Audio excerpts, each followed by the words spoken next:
Any regular viewer of this program knows that we take the issue of transgender policy pretty seriously, especially when it comes to our children and parental involvement in the conversations involving our children and their gender identity and potential medical procedures. And that's a no-brainer, right? And I've had quite a bit to say about this guy, Dylan Mulvaney. He's been transforming before our eyes over the last year on a daily basis on TikTok. And it kind of comes across like a minstrel show. Let's face it, he's sort of playing into every negative stereotype of girls and women, and yet he's celebrated as a transgender icon. Well, sir, we do criticize him and we criticize these policies quite a bit here. So do many of our colleagues, and there's many people, even on the right of center, who believe that a couple of our colleagues has taken it too far. First, here's Matt Walsh talking about Dylan Mulvaney. If that is the most attractive you will ever look, then I don't even want to imagine what you'll look like when you're at your ugliest.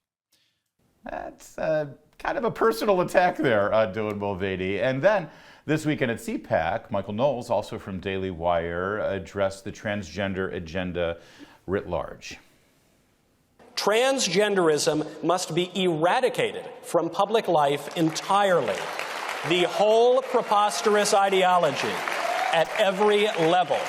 Transgender individuals read that as they individually needing to be eradicated, and their mindset is that they are so closely linked, their identity is closely connected with transgenderism, that if you eradicate transgenderism, it's like erasing them. This has created quite a stir and quite a conversation on the right. And joining us right now is Brad Polumbo. He's an editor-in-chief and co-founder of Based Politics. I guess you'd call yourself a libertarian, Brad, but you're a conservative on a lot of topics, wouldn't you say? Yeah, I would say so. Yeah. So you've been outspoken mostly about Matt Walsh, I think, but why don't you just state your case here? You think this is not the best way to convince people over to your side of the equation. No, look, I've been somebody who's been outspoken a long time as a gay person, even against the extremes of the transgender movement. I was actually kicked off a gay men's soccer team for being transphobic because I don't think children can consent to irreversible medical lifetime-changing decisions. If I may, it's fair to say you're maybe an LGB that is somewhat skeptical of the T. Yes, though I have compassion for trans adults and I support their freedom, which is where we get into this debate that I have with folks on the right like Matt Walsh and Michael Knowles, is I think what we're witnessing right now is the pendulum swinging too far in the other direction. The left has gone off the deep end on gender issues, and the right is really reacting and swinging way to the opposite extreme. But I think it's unfortunate where we're getting to the point where, for example, I agree with you that Dylan Mulvaney is in many ways a caricature of women, has some very offensive content like about periods and things that don't actually apply to a transgender person. But do we really have to insult people and mock their appearance and be nasty and mean-spirited?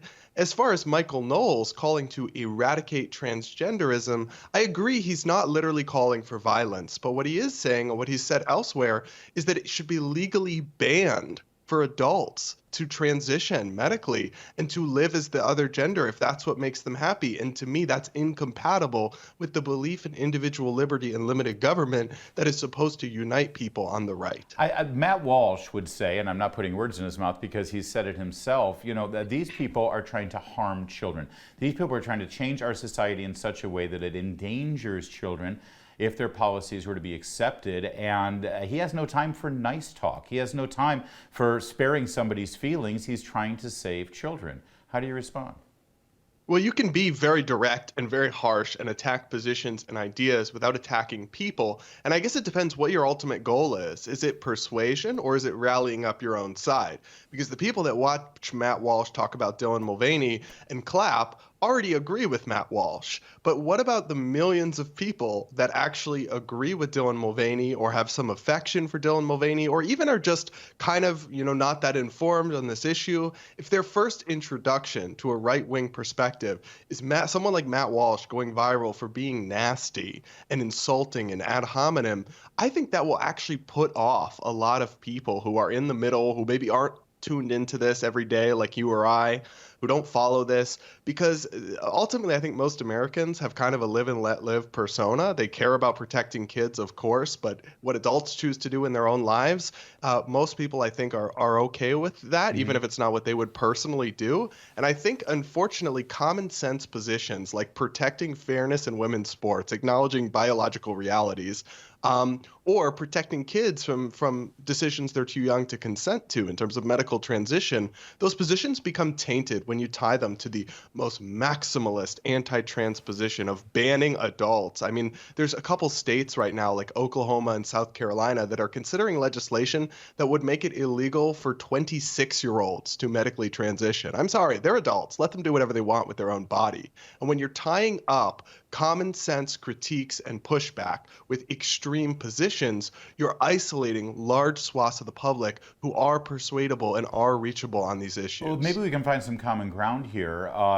You're in favor of allowing these procedures for adults to go forward. Would you agree, though, that there should be no federal funding for this? Or that you want to do that, it's just like plastic surgery. You go ahead and pay for it yourself, because right now a lot of this is covered by the Affordable Care Act, which means there's a lot of subsidies involved, because they think they're getting this cosmetic surgery in some way as a medical necessity because of their mental health. Brad, you're a libertarian. You don't want government to spend money on this, do you?